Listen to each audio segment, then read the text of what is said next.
Welcome to Voices of Women 2024. I'm your host of this particular talk with Renee Remy.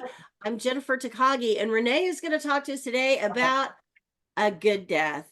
Why don't you tell us a little bit about you, Renee? And hey, we need to mute in the background, Troy, because you need to turn your mic off. Hey, Uh, mic off.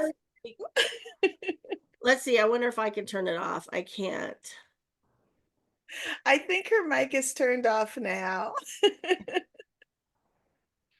But you know what? That's just what happens sometimes, right? It is. It's technology. This is the way Right? things go. This is a live event. I love it. Okay, Renee, you're just going with the flow. Thank you for that. So tell me, Renee, a little bit about your story. Thank you so much. Well, let me tell you a little bit about how I became passionate about the topic I'm talking about today. I have always loved helping people to feel special, seen, heard, and loved. And my uncle once asked me if I remembered that when I was 3 years old, he asked me if I loved him. And apparently I said, yes, I love everybody. No, that was not quite what he wanted to hear, but that was where my heart was. And so the first time that I worked in a healthcare-oriented job, helping people to feel that way, to feel seen, heard, special, and loved, was when I was a candy striper at 14, which kind of tells you how old I am, because candy stripers, we were the gophers for the nurses, for the patients, for everyone. Now in hospitals, they're volunteers and they're limited at what they could do. But at that time, we did whatever we were asked to do. So fast forward to when I was called into ministry and I went back to school for my Master's of Divinity. There, I took a course on spiritual care only because it fit into my schedule, not because I wanted to take the course.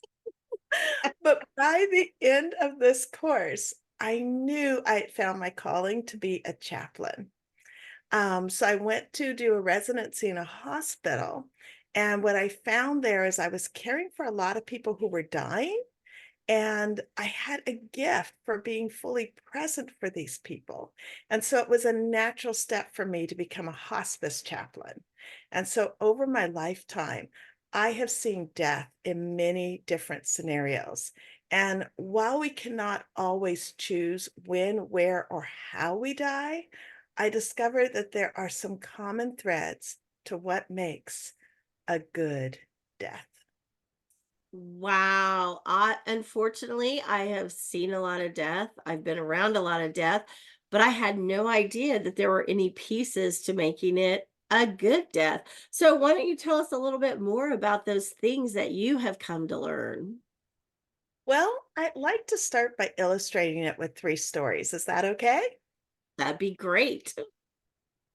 Okay, well, first is the story of George. So I met George as he was laying in a hospital bed, and he was really glad to talk to me. He had already been told that he only had a few hours to maybe a few days left to live, and he was in really good spirits. And he explained to me that he was absolutely certain about death. Mm. For him, he knew that there was nothing after death.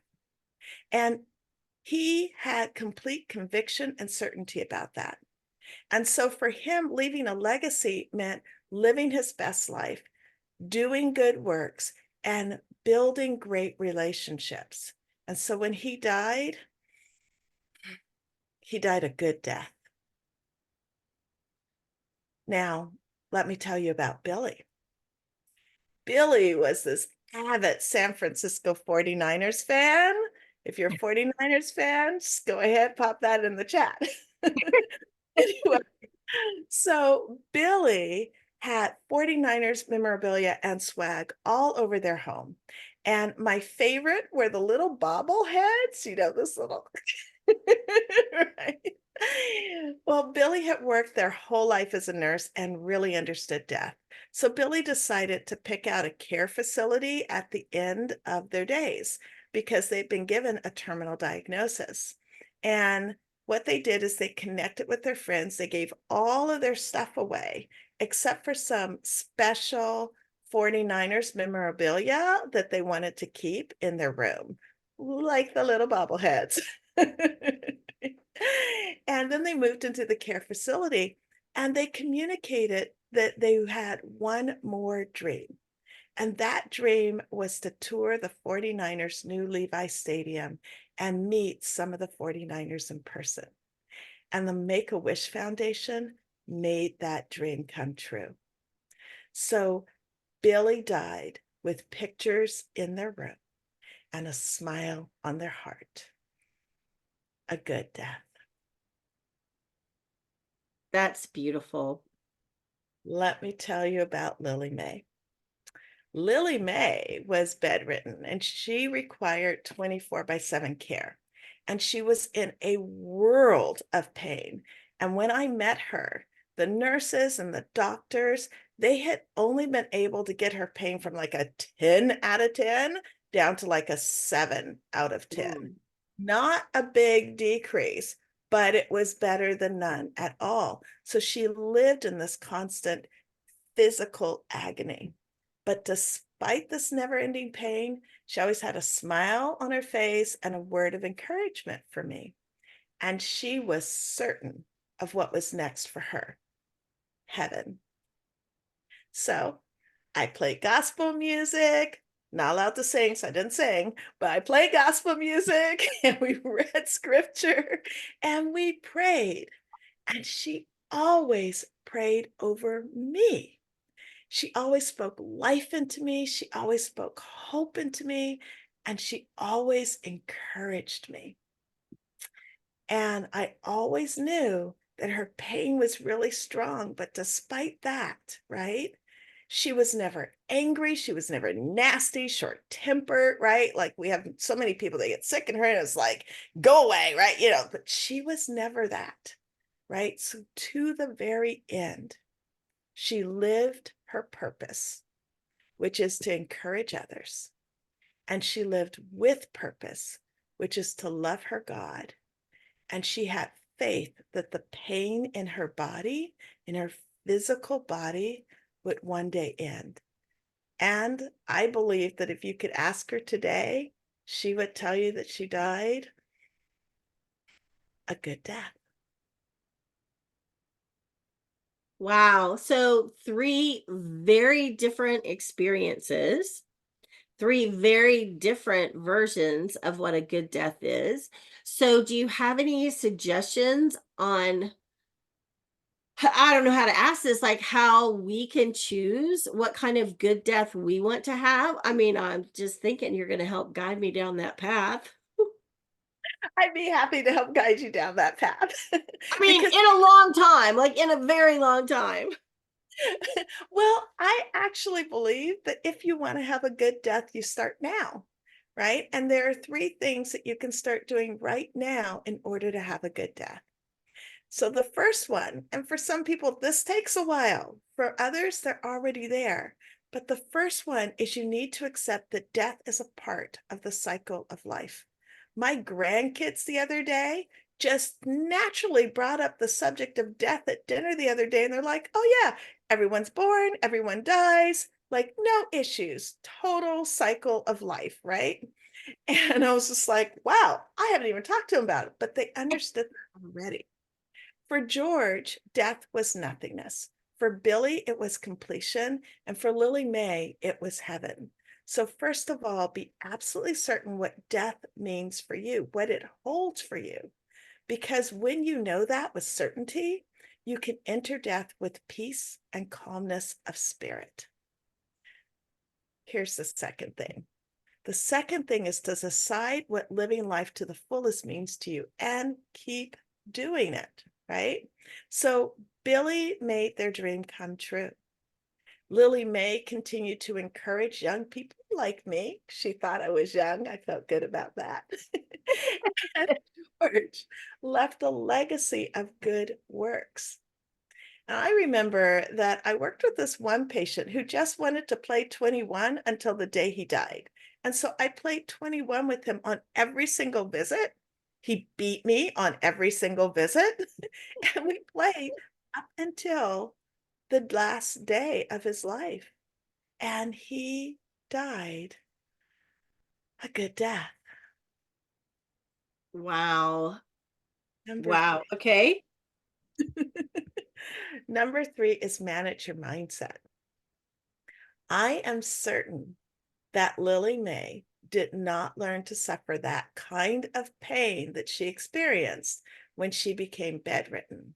I believe it was a lifetime of discipline in managing her mindset when things did not go as she might have wanted them to go.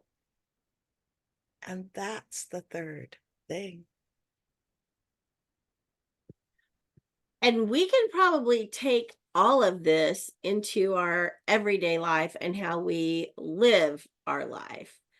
I had a conversation years ago when I was in college, and this guy was talking about no heaven. Well, I believe there is a heaven, and he and I were having this conversation about, how you get there.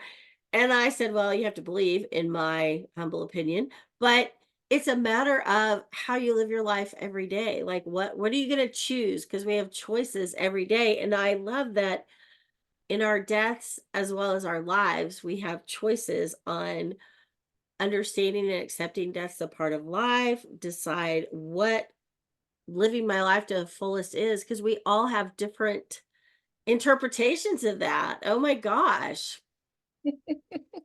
Absolutely, absolutely. And I happen to be Christian. So for me, I have a deep connection to God and what happens after death based on my spiritual and religious beliefs. And there are some people who are true atheists, and a true atheist means that they don't even recognize the concept of God. And that was where George was. It wasn't like there was no concept of God for him, but for him, there was nothingness at the time of death. And for others, it is completion of this like life cycle, and that is it. And so understanding that is so important. Well, and taking the time to decide where you land on that. And I love and appreciate the fact that you are, as a hospice chaplain, completely willing to embrace anybody where they are in their journey and how they stand in that. Because one day my dad and I were having a very deep conversation, and he goes, well, we might die and get to heaven and find out they were right. And I was like, oh my gosh, yeah, we could. Like, that could happen. So I love that you're like embracing all of the possibilities. And I'm I'm always in awe of people who go into any type of medical profession, which I believe a hospice nurse hospice clergy person falls into that category, because you see so many things that would fall in the medical realm, and then you're trying to take it into the spiritual.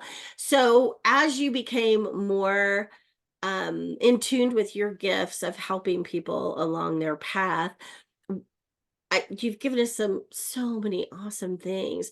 But what is something else that, like, I need to do at this point in my life, and all of the listeners, to be more prepared for living a good life as well as a good death? I love that question because I think people underestimate the power of the mind, right? And our speaker earlier today was talking a little bit about that too. It's like managing the mind, managing your mindset. And I believe that is so important. When we have things that go wrong, if we sit and stew in those things that are going wrong and we spend all of our time there, it makes us feel bad, right? And so, if you want to live a life where you're feeling good and you're excited and you're passionate, yes, it doesn't. Yes, we may have moments of grief. We have loss. We experience loss. We need to process grief, and if we spend the rest of our lives in that grief, then we're not living a good life and we're not going to have a good death. So, managing your mindset is really important. And for me, what that means is it means about understanding what are the thoughts that are going on in your head that are making you feel bad, and then how do you turn off those negative thoughts? And if it's a situation that you're talking about, find the silver lining, right? And then move into a place where you can actually come up with whatever you need to feel better and move forward, right? So that might be get out of procrastination. That might be take a chance, do something that, is a little scary that you really want to get done. And it might be just feel empathy for the people that are around you and know that it's not about you. It's about them. Well, what is that old saying? Walk a mile in my shoes. Hmm. I don't know exactly how that saying goes, but it's basically walk a mile in my shoes. And often when I hear that, someone is trying to play a little bit of the martyr, like, why don't you walk in my shoes and see what's going on? But the flip side of that is walk a mile in their shoes so that you can have empathy for them and understand what they're going through, because all of our journeys are a little bit different. We find similarities, but there are also differences because we're all unique individuals. But I love that we have to identify our thoughts. I talk about that a lot also. What are those thoughts going through our head and what's keeping us in the space where we are? And do you want to stay there? Yep. And that is a big thing. I just had a client that asked me last night about why they choose to stay in this place that's making them miserable and not allowed to move forward. I'm just like, it's called the comfort zone. He's like, but why do people stay in the comfort zone? I'm like, it's human nature, right? We don't want to go and do something that is scary. And yet, we also don't want to stay in misery and in pain. And so that's why managing your mindset is so important, because that is what allows you to get out of the misery, get out of the pain. And it's a choice, right? Like, I Absolutely. no longer want to feel this way. Mhm. I want to feel differently than I do right this minute. Yes, exactly, exactly. And we actually can change in an instant. I don't click very loud. There we go. We can change in an instant. If we believe we can change in an instant, right? If we decide that it's going to take us 10, 10 days to get over this, then it will take us 10 days to get over it. So why not decide that you can change in an instant instead of taking the 10 days? So yeah, the choice is really important. And this is what a good death is all about, right? It's about choosing. It's about choosing your beliefs. It's about choosing life. It's about choosing a future. It's about choosing to die with peace and calmness. And I love that it's whatever peace and calmness is for you. Because what Yes. it is for me could be different than what it is for you. And that's why we start today to plan a good death. Oh my gosh, this is so good. So, to kind of bring it all around a little bit, I take notes while I listen to speakers. So, George's idea of a good death was nothing. When it ends, it ends. When your life ends, it ends. Billy, it was having completion. He wanted to see the 49ers stadium. He wanted to meet some of the players. So it was completing that circle of the experiences that he wanted to have. And then Lily Mae, it was heaven. Like, I'm going to get there and this is what's going to happen. And the three pieces there: death's a part of life, decide what my life, that I'm going to live my life to the fullest, and then manage my mindset and get rid of those negative thoughts. And it can be in an instant. I was working with a client one day and she said, and we were talking about releasing emotions, and she said, well, for me it takes a while to process. And finally, after working with her a while, I said, well, who told you that? And she goes, what? And I said, why does it have to take a while? Why can't it just be right now? And she went, wait, what? I said, somebody told you it takes a while, but it doesn't have to take a while.